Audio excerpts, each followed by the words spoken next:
You have your 3rd year wedding anniversary. Congratulations to you on that.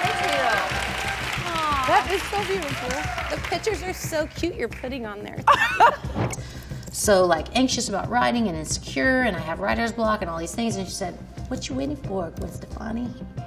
And then I came in the next day and she had this like crazy song, and that's how that song was born. What is Gwen Stefani's phone number? I can understand how you guys feel. It's the worst possible feeling. It's confusion, it's anger, it's just an overall brokenness.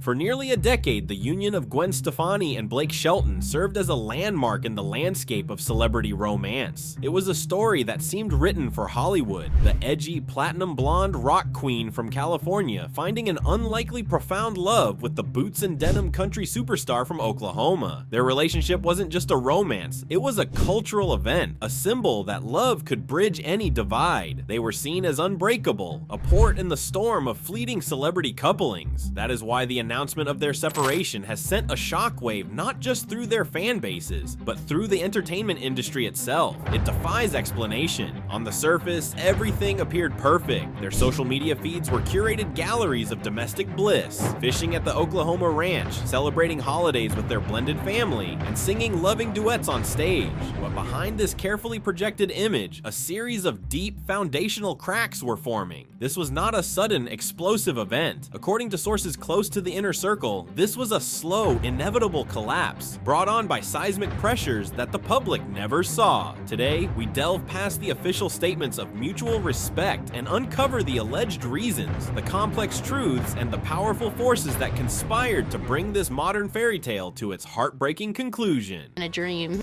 Riding shotgun as her son drives her around their property. We have so much fun. Gwen taking a leisurely stroll in the dirt, but keeping it rock star cute in a pair of camo pants and matching hunter rain boots. I want to do everything with him every day. So anytime we can be together, perform, write songs, hang out, watch TV, whatever it is, I'm all about Blake. Following behind her country star hubby as he drives a seed-spreading tractor. I'm in such a good mood when I'm on my tractor, I'm probably dangerous. It's a good thing I'm the only person on there. It's safe to say Blake is about putting Gwen and Apollo to work. It's true. Factor number 1, the irreconcilable clash of worlds. The very foundation of their appeal, their opposites attract dynamic, may have ultimately been their undoing. This was not merely a difference in musical taste, it was a fundamental conflict between two deeply ingrained lifestyles and identities. Gwen Stefani is quintessentially a product of Southern California. Her identity was forged in the rebellious rock and ska scene of Anaheim. Her entire being thrives on the kinetic energy of Los Angeles, the high fashion events, the cutting-edge music studios, the pulse of urban creativity. Her life is there, her history is there, and most critically, the lives of her 3 sons are irrevocably tethered to LA. Their schools, their friends, and their relationship with their father, Gavin Rossdale, all exist within that ecosystem. For Gwen, leaving LA would not just be a move, it would be an amputation from the world that defines her. Conversely, Blake Shelton's identity is welded to the red soil of Oklahoma. He is not just playing a character, he is a genuine countryman who finds solace and meaning far from the glare of Hollywood. His sprawling ranch is not a vacation home, it is his sanctuary. It represents a life of authenticity, of early mornings, hard work, and a deep connection to the land and his family roots. While he was a master of the Hollywood game for over a decade on The Voice, his heart remained in the quiet simplicity of his home state. Sources allege that as the years went on, the trips to Los Angeles felt less like visiting a second home and more like a tiresome commute into a world he felt increasingly alienated from. Flooding from Tropical Storm Bill caused a lot of problems for a lot of people in Texas and in Oklahoma this week. For one man, that trouble turned into an unexpected encounter with a country music superstar. Adam Snyder explains. It's somewhere along these country roads that a country superstar, Hey everybody, Blake Shelton here, met Rojo Hartman. I didn't get a chance to get Blake's number. I give him one of my cards though. I did do that. Rojo was headed home from Ardmore when he reached a river that was once a road. There's a car on the other side pulled up. Here he went in it, and I thought, huh. I thought, well, I believe I'd make it too. He didn't make it. Soon he and another passerby were pushing his stalled truck up a hill.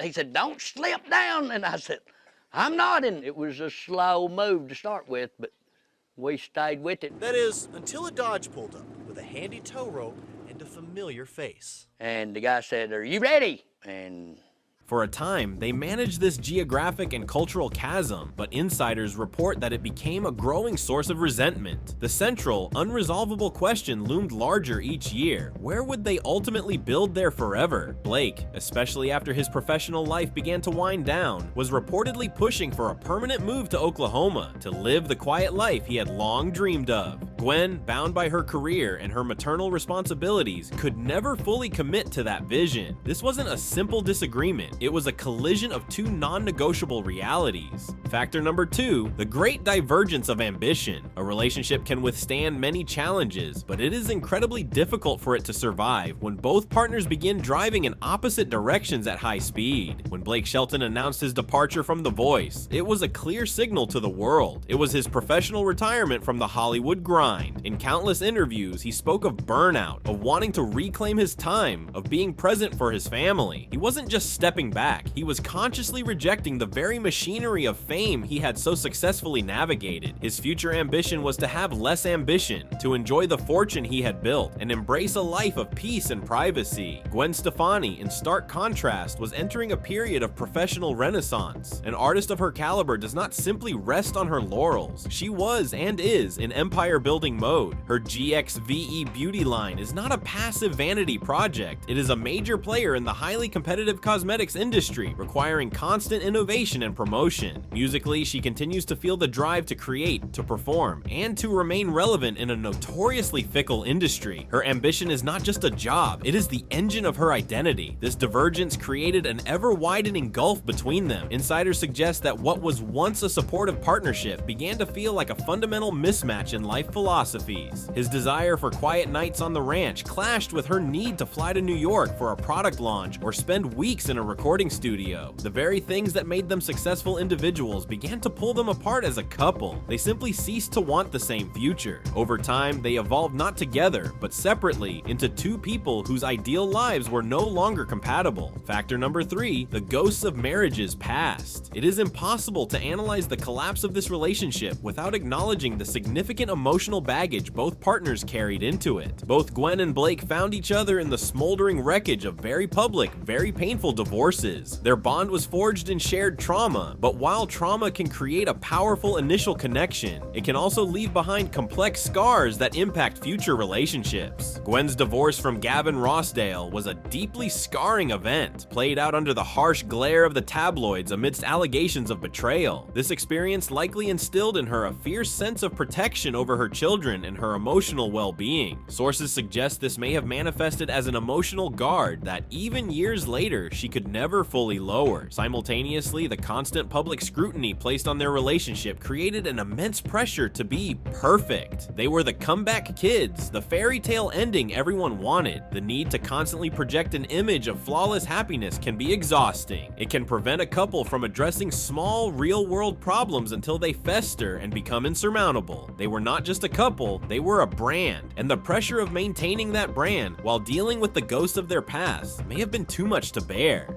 Factor number 4, the evolving reality of a blended family. Blake Shelton's role as a stepfather has been universally praised. He stepped into the lives of Kingston, Zuma, and Apollo with genuine love, commitment, and joy. However, the dynamics of a blended family are in constant flux. The charming novelty of a new parental figure naturally evolves into the complex reality of day-to-day parenting, especially as children become teenagers. As the boys grew older, navigating the challenges of high school, social lives, and their own burgeoning identities, the family dynamic inevitably became more complex. Parenting teenagers is a far cry from playing with young children. It involves discipline, difficult conversations, and navigating intricate emotional landscapes. Sources speculate that Blake, who had no biological children of his own, may have found the intensity of parenting 3 teenagers, alongside their 2 other famous parents, to be more taxing than he had anticipated. Furthermore, the co-parenting dynamic between Gwen and Gavin Rossdale, while reportedly family amicable added another layer of logistical and emotional complexity. Any major family decision had to be filtered through 3 adults, not just 2. It's a delicate balancing act under the best of circumstances. For Blake, there may have been moments where he felt like a supportive player in a family story that wasn't truly his own, especially when difficult decisions had to be made. The beautiful, simple picture of their blended family was, in reality, a highly intricate and often stressful operation. In the end, there was no single villain or dramatic betrayal. The end of this love story appears to be a far more relatable and therefore more tragic tale. It was the slow, creeping accumulation of real-world problems, distance, diverging goals, the weight of the past, and the immense complexities of family life. It is a stark reminder that even the most celebrated fairy tale romances are not immune to the quiet, powerful forces that can, over time, pull 2 people apart. The reasons behind a private decision like this are always multifaceted. The theories discussed here are based on reports from those observing the situation closely. The discussion is open for respectful commentary on the complexities of modern relationships under public scrutiny. For more in-depth analysis of the stories making headlines, be sure to subscribe to this channel and enable notifications.